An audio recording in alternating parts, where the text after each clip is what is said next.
kalau perempuan itu kan suka bingung, suka nggak mau tahu investasi tuh karena susah gitu katanya, Hmm. ribet gitu, biar suami aja deh biasanya yang ngurusin. Nah, kita tuh mau Mm-mm. encourage perempuan Mm-mm. untuk bisa Mm-mm. lebih melek investasi.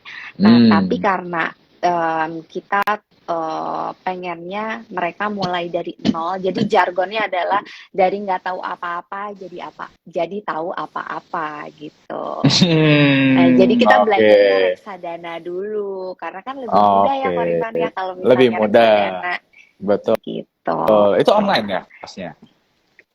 iya Kelasnya online. online atau gimana tuh? Jadi 1 bulan juga.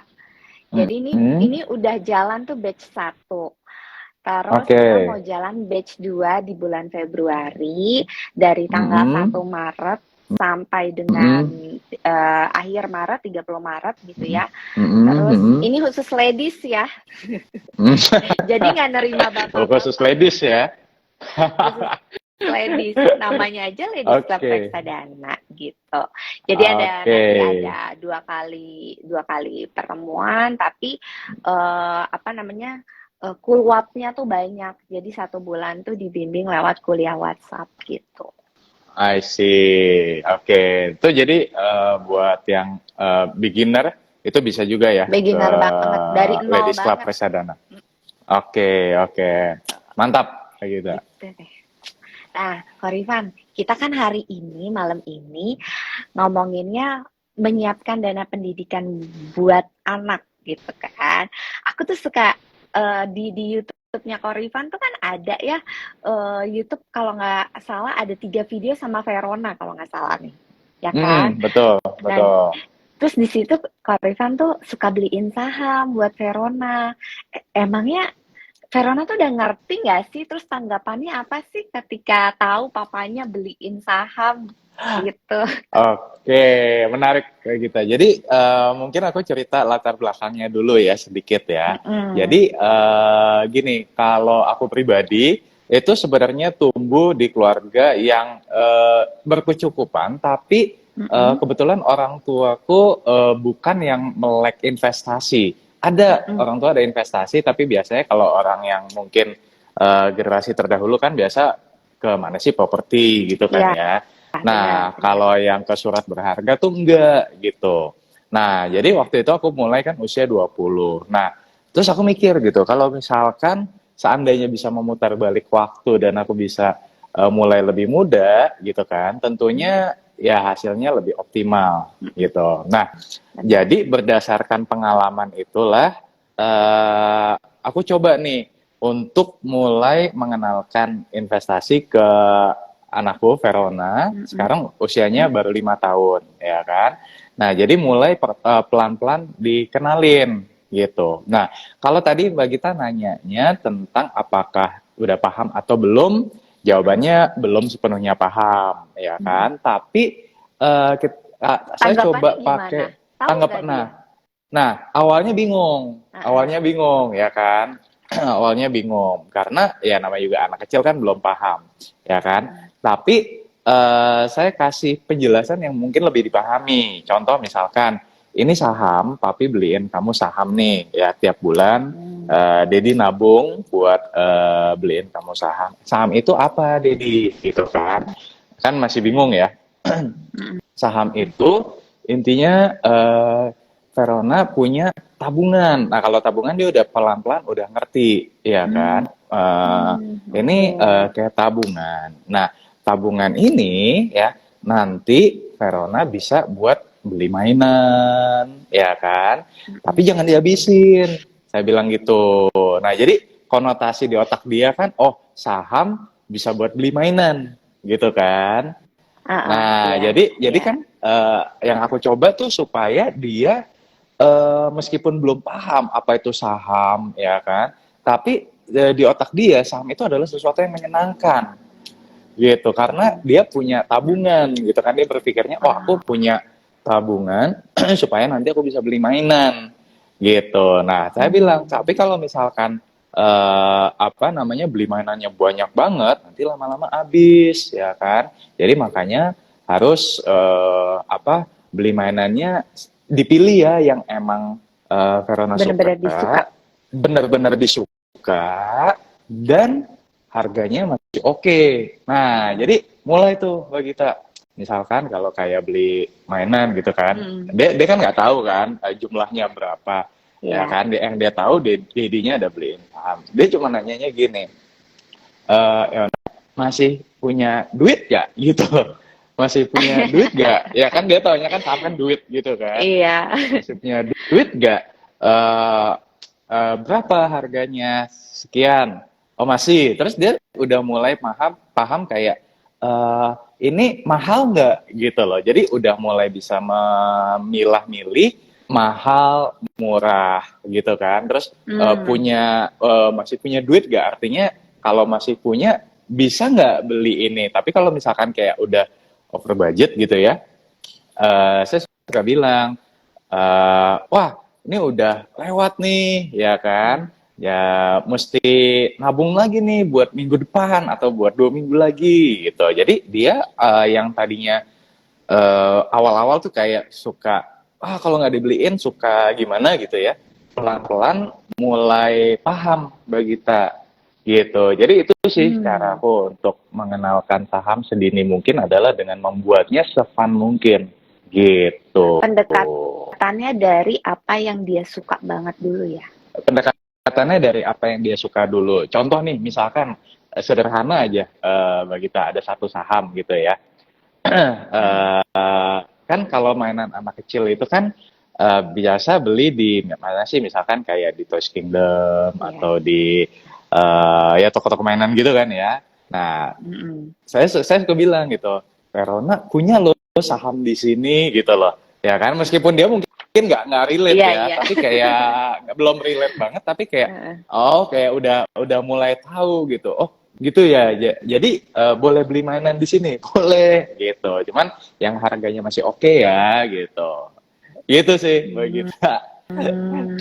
Maminya berarti juga ikutan, juga aktif ikutan ngajarin investasi nggak sih? Kalau maminya lebih ke ini, lebih ke mana yang benar-benar disuka. Jadi contoh misalkan gini, misalkan ada mainan A, ada mainan B gitu kan. Nah, maminya itu lebih ke, Yona, kalau kamu beli mainan yang A, ini kamu jarang main loh, atau kamu bakal cepat bosen loh, karena mainnya cuma gini doang nih, ya kan sayang. Mendingan kamu mau nggak yang B aja, karena yang B nih lebih seru, ya kan, kamu bisa main sama teman kamu, ya kan, kalau yang A ini cuma sendiri, ntar kamu cepet bosen gitu kan, harganya juga mahalan yang A, mendingan yang B aja, misalkan seperti itu. Jadi kalau maminya tuh lebih kayak mengarahkan ya si Verona supaya dia paham nilai fungsionalitas gitu loh. Jadi bukan hanya pengen terus beli, enggak, tapi mana mainan misalkan ya yang dia memang pengen tapi kayaknya bakal dipakainya lama nih gitu. Jadi kalau ini kayaknya mainan ini bentar juga bosen, ya kan, itu nggak dibeliin dulu gitu. Sama kadang kita coba suka ngetes juga Mbak Gita. Kalau emang jadi kita nggak pengen si Verona nih punya habit setiap ke mall harus beli mainan, enggak. Nah, kalau maminya nih lebih pinter ngarahin, misalkan kayak kita tes, minggu ini nggak beli mainan, gimana ya reaksi dia? Nah, kalau saya kan kurang gimana ya, kadang namanya juga bapak-bapak gitu ya, nggak tegaan. Kalau bapak-bapak tuh biasa nggak tegaan kan Mbak Gita kan. Nah, kalau maminya tuh lebih tegaan gitu.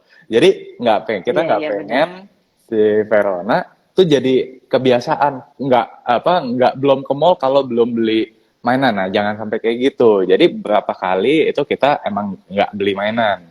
Jadi kita pengen tahan dia supaya tidak selalu mendapatkan apa yang dia mau gitu. Tapi nanti kalau dia bersabar ada rewardnya gitu. Ini juga jadi masukan nih buat para orang tua yang di sini nih. Oh gitu caranya ngajarin investasi plus mengelola keuangan untuk si anaknya sendiri gitu ya. Betul, Mbak Gita. Itu versiku loh. Kalau misalkan teman-teman mungkin ada caranya tersendiri, ya nggak apa-apa juga Tolong gitu. tulis di kolom komentar. Kalau kalau terkait dana pendidikan ya, Korifan, pasti kan udah nyiapin dong dana pendidikan buat Verona. Nah, yang sering ditanyain nih sama parents itu, kalau misalnya dana pendidikan yang semisal kuliah itu kan jangka panjang tuh, Mm-mm. di atas 5-6 tahun kan kita lebih prefer untuk pakai yang high risk high return seperti nabung di saham gitu ya. Menurut Mm-mm. Korifan nih, lebih lebih baik kita kalau misalnya punya uang misalnya dapat bonus gede itu langsung aja deh apa namanya lamsam masukin Mm. atau ya udah walaupun punya uang banyak maksudnya lebih bonusnya juga lagi banyak tapi tetap dicicil dollar cost averaging dicicil sedikit-sedikit tapi konsisten lebih bagus yang Mm. mana? Oke. Nah, ini sebenarnya kalau menurutku nanti mungkin Mbak Gita juga bisa tambahin perspektif dari financial planner ya. Mungkin kalau aku kan lebih Mm-mm. dari perspektif investor nih, Mm-mm. Mbak Gita. Jadi kalau aku memang karena latar belakangku investor, setiap misalkan punya dana lebih apa segala macam, ya Mm-mm. sisihin dulu. Jadi maksudnya masukin dulu ke RDN, ya kan, rekening dana Mm-mm. nasabah, Iya, ya kan. Nah, benar. jadi tujuannya apa? Tujuannya adalah supaya yang pertama nggak kegoda buat spending lebih dari yang seharusnya. Kadang Mm-mm. kan kita kalau misalkan ada duitnya itu di ATM, ya kan, secara psikologis kita, aduh lagi punya duit nih, ya kan. Iya, Nah, karena lagi punya duit, lumayan nih, kayaknya di sebelah lagi ada diskon 50%. Ya kan, wah ini iya kayaknya boleh sih, nih pasti beli, ya gitu-gitu kan. sih. Iya, ya kan yang tadinya nggak ada dalam budget, tiba-tiba diskon lumayan nih gitu kan. Nah kalau aku Mm-mm. tipikal yang memang dari dulu sampai sekarang, setiap kali misalkan ada ini, tabungin dulu, maksudnya diparkir dulu di RDN gitu Mm-mm. kan. Nah, masalah belinya lamsam atau dollar cost averaging ya, kalau aku lebih saranin kalau misalkan kayak sekarang nih, ini kan Mm-mm. kalau kita ngomong indeks harga saham gabungan lagi nggak tinggi banget, tapi juga nggak bisa dibilang murah banget nih, Mbak Gita. Iya. Jadi yang lebih disarankan saat ini adalah dollar cost averaging Oh gitu. gitu. Nah, Oke. kecuali misalkan pas banget lagi ada bonus Mm-mm. dan juga pas lagi misalkan indeks atau bursa saham kita tuh lagi murah banget. Contoh Mm-mm. misalkan kayak tahun 2020. Mm-mm. Nah, tahun 2020 Benar. indeks harga saham gabungan itu kan sempat ada di 4.000 semua saham diskon, ya kan? Nah, Mm-mm. kalau misalkan case-nya seperti itu, kalau saya lebih saranin buat ya Lamsam. udah langsung langsung lamsam, betul.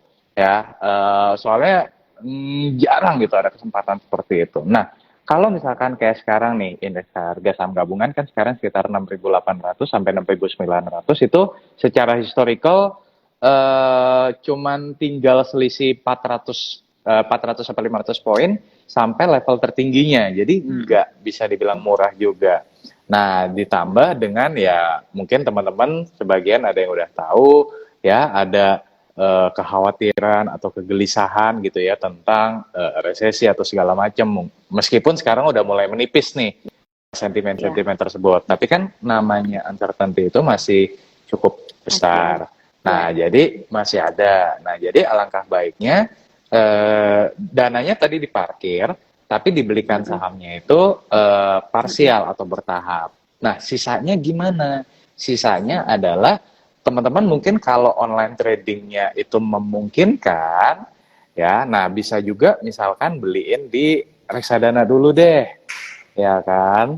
Iya. Atau Suka reksadana ada pendapatan. soalnya ya online trading yang Mm-mm. nyatu ada punya reksadana juga ya Korifan. Ada. Nah, ini memang ada yang ada yang nggak ada. Jadi kalau misalkan Mm-mm. kebetulan memang platform yang teman-teman pakai itu ada, itu boleh juga. Mm-mm. Jadi diparkirnya di sana karena lebih nggak volatile, ya lebih Mm-mm. stabil gitu kan. Sambil apa? Sambil nunggu nih. Misalkan ada nggak ya peluang saham yang sekarang ini lagi relatif murah? Mm-mm. Kalau misalkan ada, Nah, nanti bisa tuh yang reksadananya misalkan dijual dulu gitu ya, dibeliin saham. Tapi kalau misalkan, aduh ini saham inceran saya nih belum turun-turun, ya udah parkir dulu aja di reksadana. Nah, itu nanti boleh ya, ikut kelasnya Mbak Gita tuh, yang Integrita, yang Ladies Club reksadana. Ya, itu Mm-mm. mungkin lebih bahas yang Bisa. tentang reksadana itu ya, Mbak Reksadana. Gita. Benar. Betul.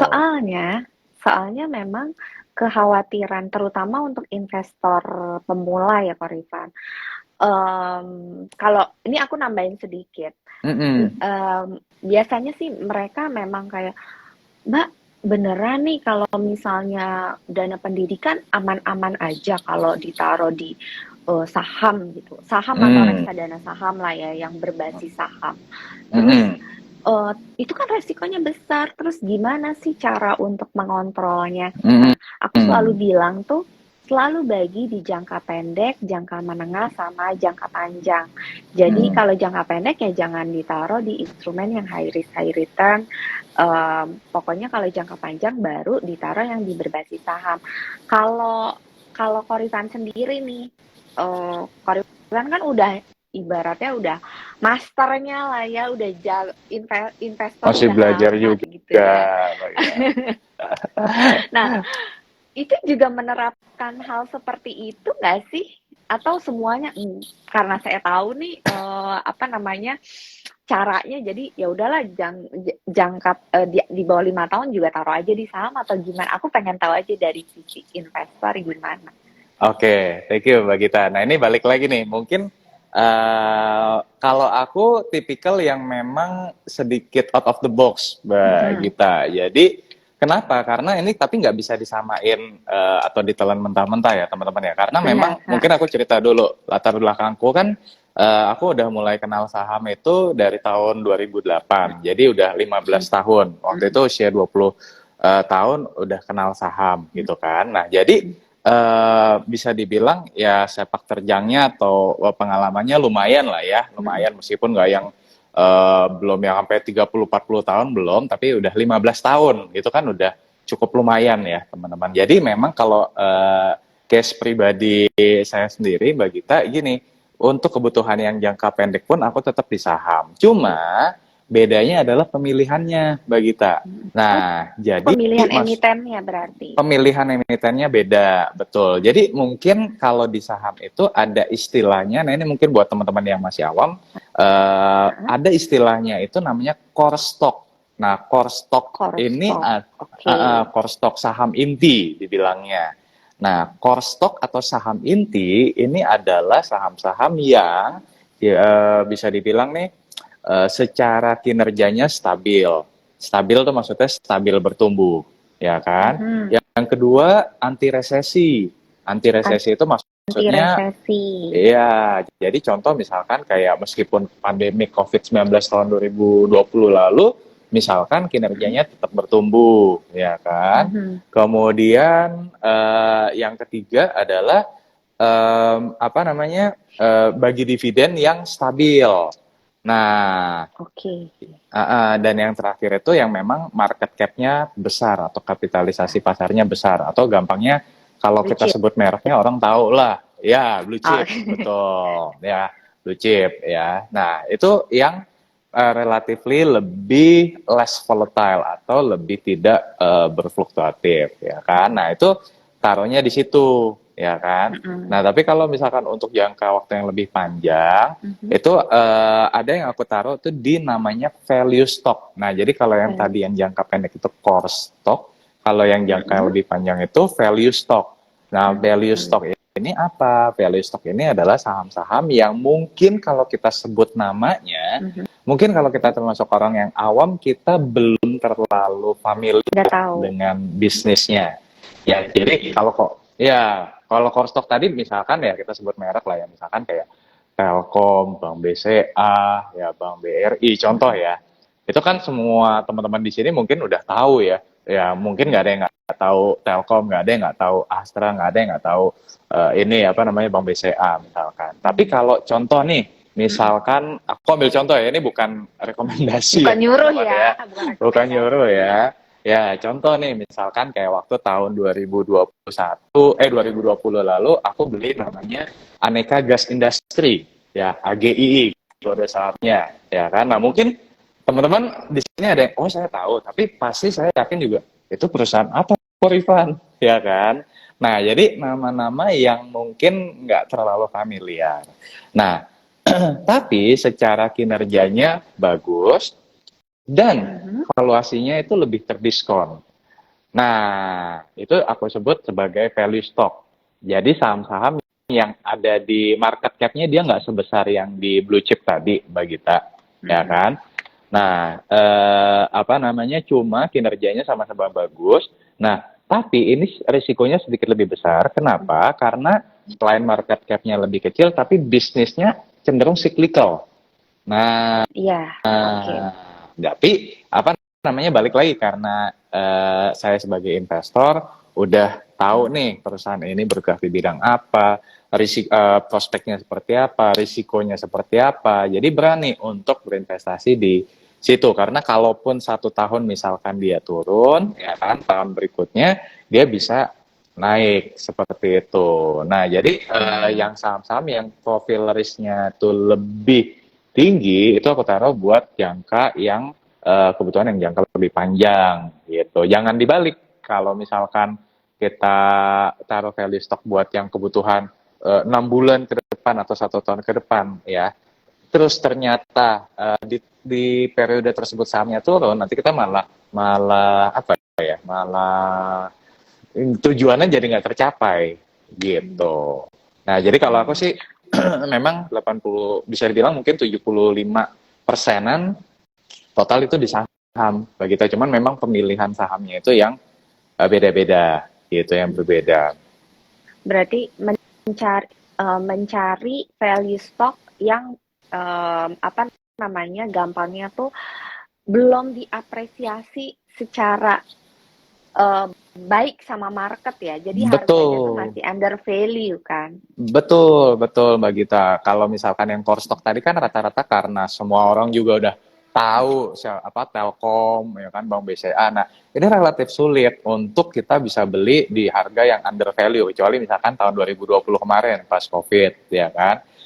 Nah, Mhm. kalau yang Mhm. saham value stock ya kan. Nah, ini Mhm. lebih memungkinkan market belum mengapresiasi harga sahamnya seperti yang tadi Mbak Gita katakan. Jadi kita sebutnya saham salah harga. Nah, disinilah jadi apa namanya nih kesempatan gitu loh untuk masuk di saham salah harga. Seperti itu, Oke. Mbak Gita. Itu nanti diajarin nggak di kelasnya Korifan di stock mastery, diajarin Ya, buat gimana caranya mencari saham-saham yang masih under value, harganya masih murah, dan nanti bisa punya kesempatan untuk bersinar gitu. betul.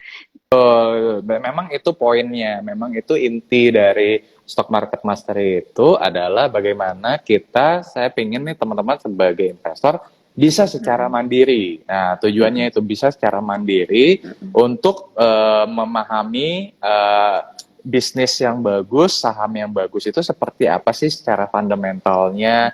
Kita lihat dari sisi laporan keuangannya, kita lihat dari manajemennya seperti apa, lihat dari industri levelnya seperti apa. Jadi bukan hanya nanti bergantung pada kata teman saya nih, saham A bagus, kata apa Kata rekomendasi di influencer ini. atau ini investor ini saham B bagus. Tapi kalau ditanya emang itu perusahaan di bidang apa, aku juga nggak tahu sih. Jangan sampai kayak gitu. Mm-mm, Nah, benar, tujuan benar, dari stock benar. market mastery adalah supaya teman-teman bisa jadi investor yang apa namanya, yang mandiri seperti Mm-mm, itu, Mbak Gita. mm-mm.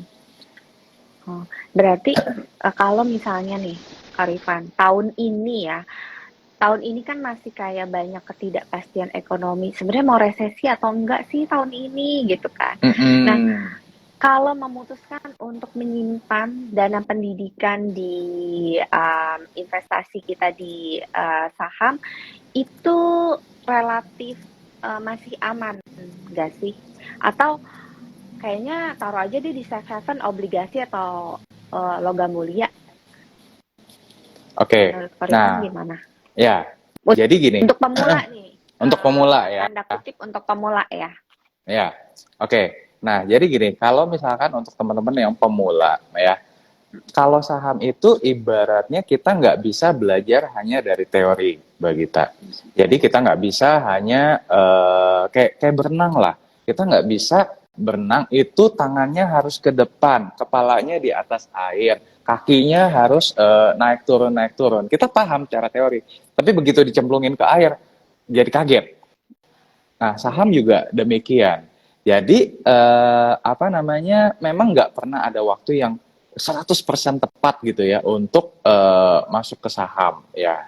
Tahun 2020 ada pandemi. Sebelum pandemi sempat tuh begitu 2018 ada perang dagang. Ya, 2019 mau ya kan? Ya kan? 2019 juga banyak ini. 2020 pandemi, 2021 ya kan apa namanya juga masih seputar pandemi. 2023 apa namanya resesi. 2024 nanti katanya ada pemilu. Jadi memang nggak pernah ada waktu yang 100% tepat untuk memulai. Ya, tapi nggak mulai itu juga jauh lebih buruk sebenarnya. Jadi apa namanya saran saya buat teman-teman adalah kalau benar-benar baru mulai ya, start dari modal yang kecil dulu. Ya, jadi ya jangan aku punya duit misalkan ya 50 juta misalkan. 50 jutanya saya beliin saham sekarang. Enggak dibikin juga. Ya, tapi coba aja dulu misalkan berapa. Oh, saya misalkan baru berani misalkan 5 juta rupiah. Ya udah nggak apa-apa. Yang penting mulai. Nah, yang penting mulai. Kalau misalkan nggak mulai itu sama kayak berenang tadi, tahu teori tapi nggak tahu prakteknya. Tujuannya apa? Dengan taruh misalkan dengan kita berinvestasi mulai dari modal kecil dulu, kita tahu nih bagaimana market bekerja, ya kan? Contoh misalkan nanti 5 juta udah beli beberapa saham. Kalau harga sahamnya turun, kita jadi mulai melatih mental, ya kan? Oh, begini ya rasanya kalau misalkan saham turun, ya kan? Kalau misalkan nggak taruh sama sekali, nggak investasi sama sekali, saham turun kita jadi cuek. Kemarin turun ya, oh kemarin naik ya, kita pun nggak tahu. Tapi kalau misalkan kita berinvestasi, ketika saham naik kita mulai nih dapat, oh begini ya rasanya kalau saham naik senang. Begitu saham turun, oh kok mulai rasa gelisah. Nah itu sebenarnya proses yang nggak bisa dilewatkan atau nggak bisa di pass through gitu kan. Tapi harus dilalui oleh semua investor, semua trader. Nah makanya aku lebih saranin mulai aja dulu, nggak apa-apa pakai dana kecil dulu supaya tujuannya adalah melatih mental.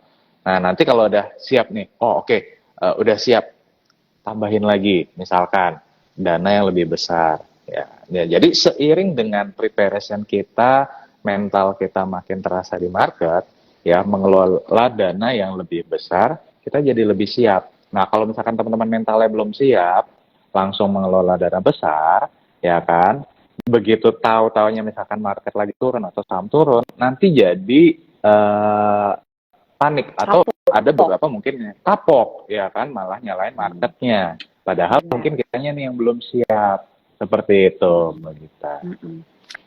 Aku tuh selalu bilang gini sih kok sama klien gitu ya, yang mereka tuh harus coba saham, harus pernah gitu, karena jangka panjang, terutama ya jangka panjang tuh kayaknya nggak mungkin kamu melewatkan berinvestasi di instrumen yang berbasis saham, karena inflasi kita kan tinggi ya, terutama inflasi pendidikan gitu kan.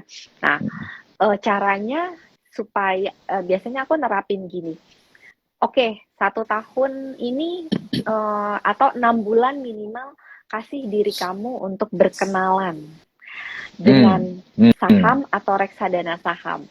Coba secara teratur, pokoknya intinya sesedikit mungkin, sesering mungkin, supaya ketika buka aplikasinya itu kan bingung ya, ini apa? Ini kenapa grafiknya seperti ini kok merah, kondisi merah, kondisi hijau, pernah mengalami, terus kebingungan-kebingungan yang ada, itu kan makin banyak pertanyaan di kepala ya kan. Nah, Betul. ketika banyak pertanyaan di kepala jadi mencari tahu kan, kayak, aduh Hmm. aku bingung deh. Terus jadi, ini kenapa sih? Entah nanya sama aku sebagai financial planner-nya atau mencari googling di buku atau sumber lain gitu kan.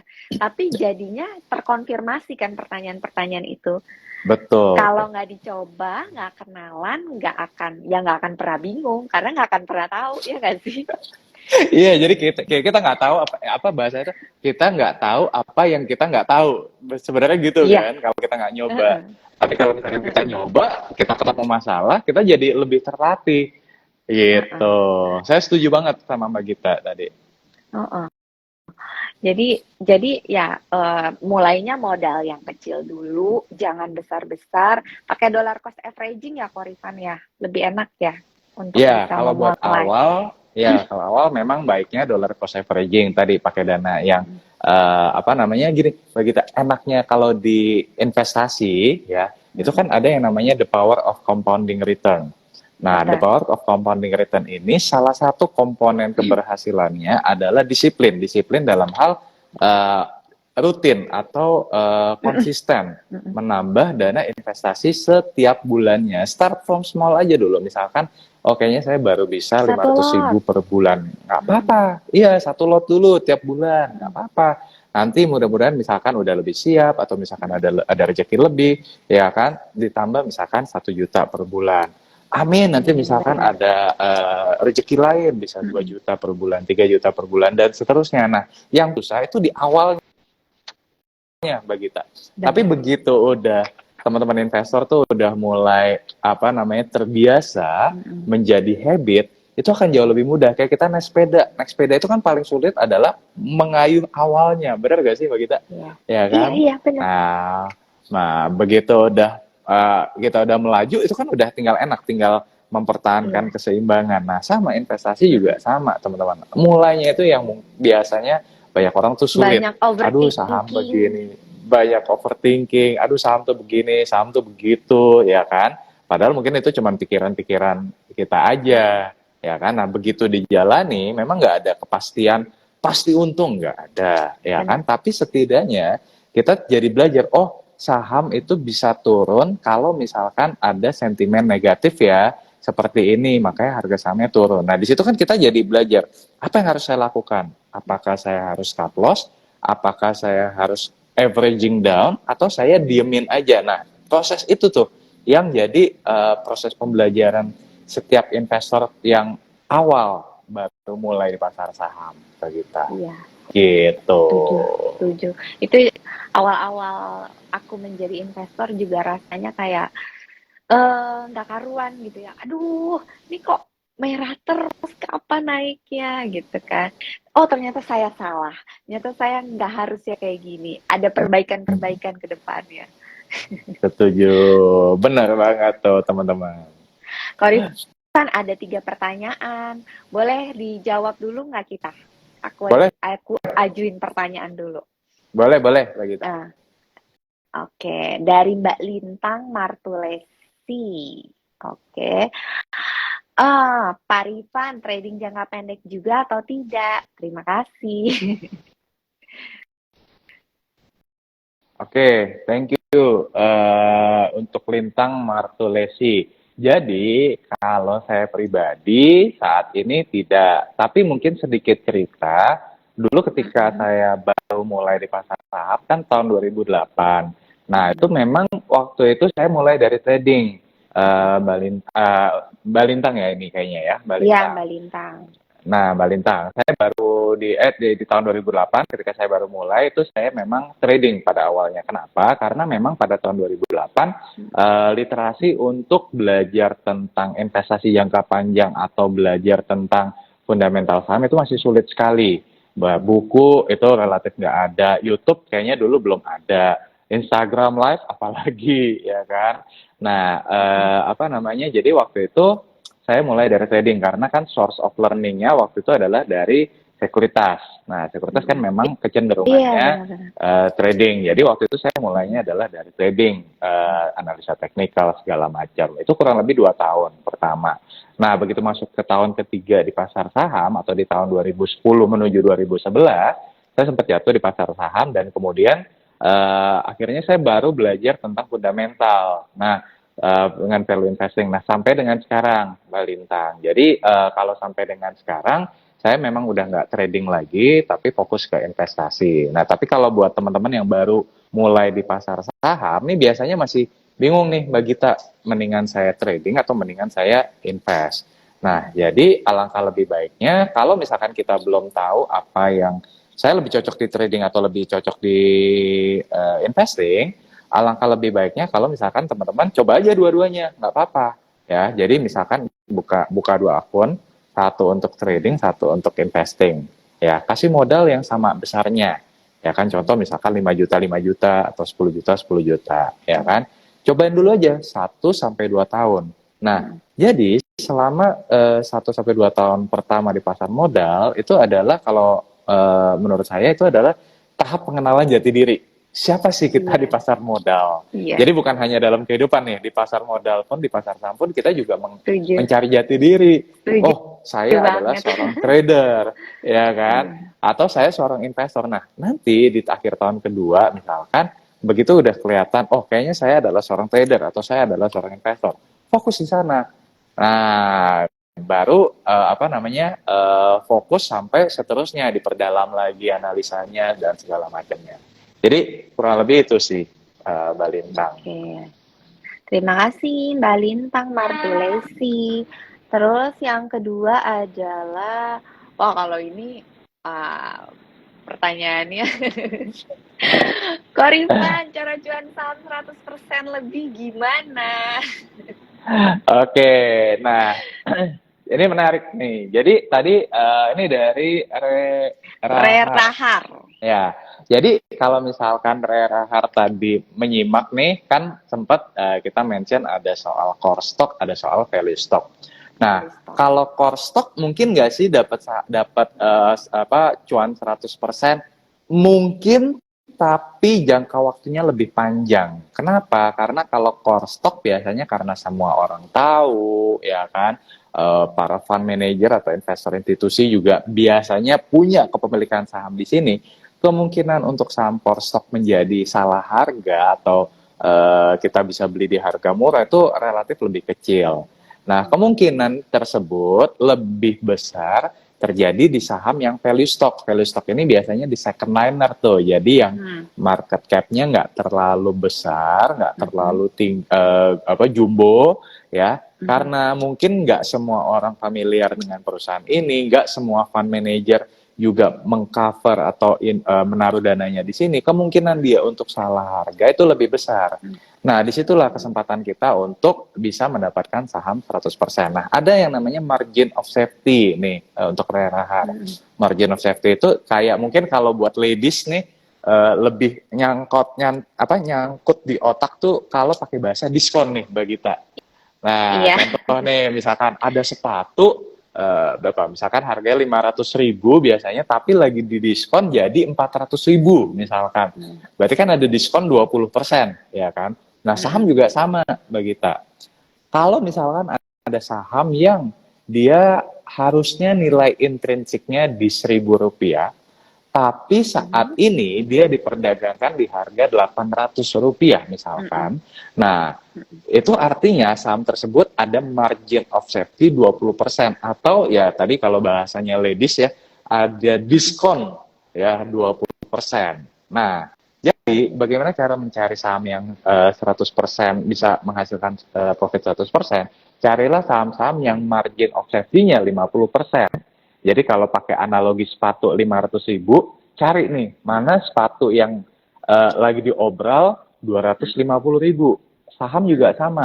Mana nih yang harusnya dia nilai intrinsiknya 1.000, tapi saat ini lagi diperdagangkan di di harga 500. Nah, pertanyaannya mungkin, emang bisa ya saham itu sebegitu jauhnya di diskon? Balik lagi, yang namanya pasar saham itu kan isinya manusia-manusia yang penuh dengan greed dan fear.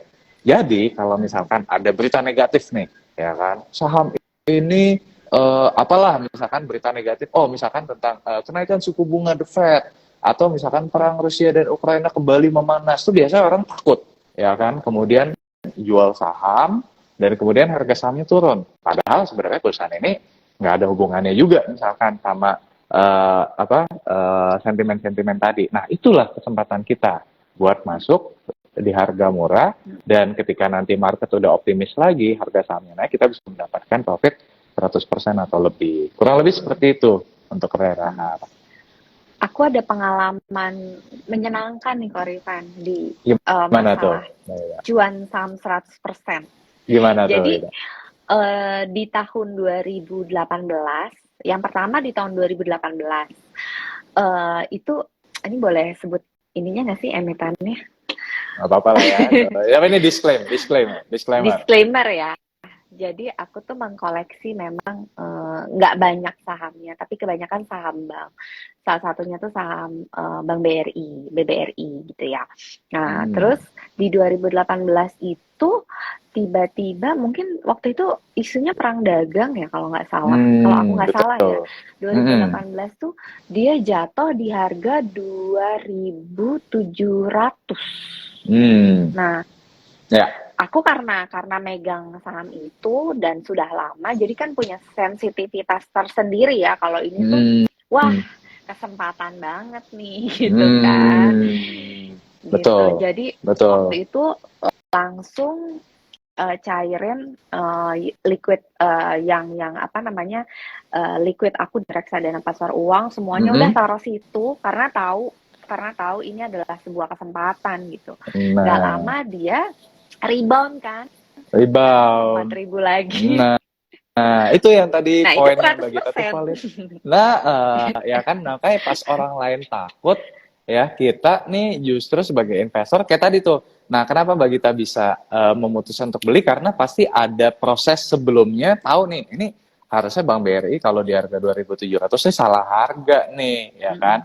Tapi kalau misalkan Mbak Gita cuma belajar teorinya doang, nggak dapet sensitivitas itu teman-teman, ya kan. Nah ya, jadi yang Mbak Gita katakan itu valid. Jadi memang karena kita sudah nyemplung di pasar saham, jadi kita tuh secara secara insting, secara naluri, secara ini ya kan, itu jadi terasa ini kayaknya kalau BRI di 2.700 kayak enggak deh. Sama kayak kalau Mbak Gita BRI, kalau aku waktu itu BNI di pas Covid BNI. Itu di BNI itu di pas Covid itu di 4.800 ya kan.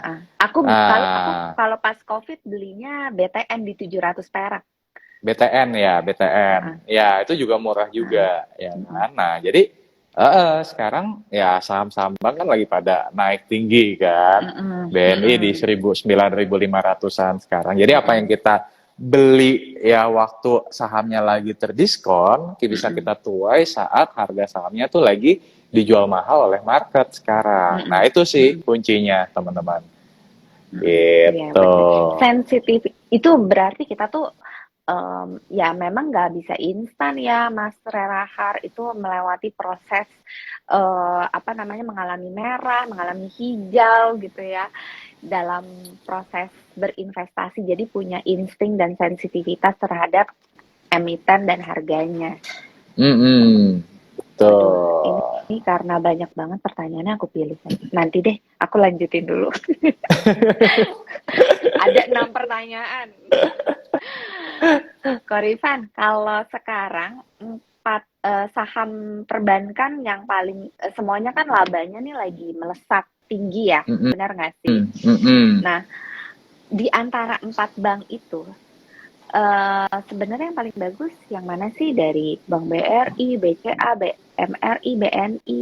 Ini boleh nggak sih Korifan kalau minta pandangan? Oke, jadi kalau dari 4 bank ini, kalau ditanya paling bagus yang mana, 4-4-nya bagus ya. Mungkin kalau susah sih untuk dibilang. Kenapa? Karena misalkan nih Bank BCA itu dia keunggulannya adalah, ya kita sama-sama tahu lah ya, dia yang kalau secara NPL atau kredit macet itu relatif paling rendah. Kalau Bank BRI itu dia kuatnya di segmen mikro. Kalau Bank Mandiri dia kuatnya di segmen korporasi. Kalau Bank BNI dia punya keunggulan, dia lebih going global. Jadi di luar negeri itu juga apa namanya buat transaksi luar negeri dia yang lebih unggul. Jadi memang setiap bank ini punya kelebihan dan kekurangannya masing-masing, ya kan? Nah, cuman memang kalau secara valuation, ya, secara valuasi dari keempat ini, yang relatif lebih murah itu adalah Bank BNI, ya, karena sekarang price to book value dari Bank BNI ini kurang lebih di 1, sekian kali. Bahkan waktu di COVID-19 tahun 2020 lalu itu sempat di 0,6 kali price to book value-nya. Sekarang dia udah naik kan jadi 1, sekian kali. Nah, dibandingin dengan peers-nya itu masih relatif lebih murah Bank BNI gitu. Cuman cuman karena sekarang harganya juga rata-rata lagi naik gitu ya.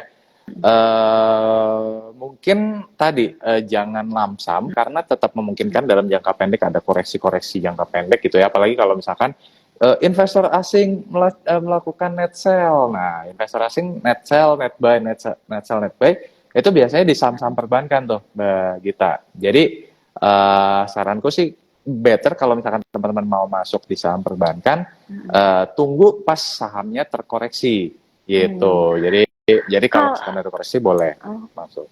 Kalau misalnya untuk dana pendidikan kan harus agak cukup aman ya. Ya.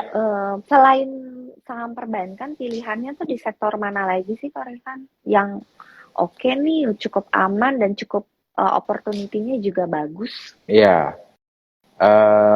Tadi kalau kita melihat untuk balik lagi ke topik kita hari ini kan untuk dana pendidikan itu tadi beberapa kriterianya kan, yang pertama bisnisnya anti resesi ya kan, kemudian fundamentalnya juga bagus dan bertumbuh secara konsisten, jadi bukan yang siklikal, kemudian membagikan dividen secara rutin ya kan. Nah, jadi kalau selain kalau perbankan tuh rata-rata memenuhi 3 kriteria tadi tuh ya kan. Nah, di luar perbankan teman-teman bisa juga misalkan kayak ini balik lagi bukan rekomendasi yang harus diikutin banget gitu ya, tapi ini ya based on experience aja karena saya pun juga sama gitu beliin Verona salah satunya saham ini yaitu misalkan kayak Telkom. Ya, Telkom ini sekarang kan harga sahamnya lagi koreksi ya karena lagi terkoreksi ya. Lagi koreksi ya kan, karena kan waktu dia rilis laporan keuangan kuartal 3 lalu labanya memang turun ya, tapi labanya turun ini bukan karena operasional tapi karena unrealized loss.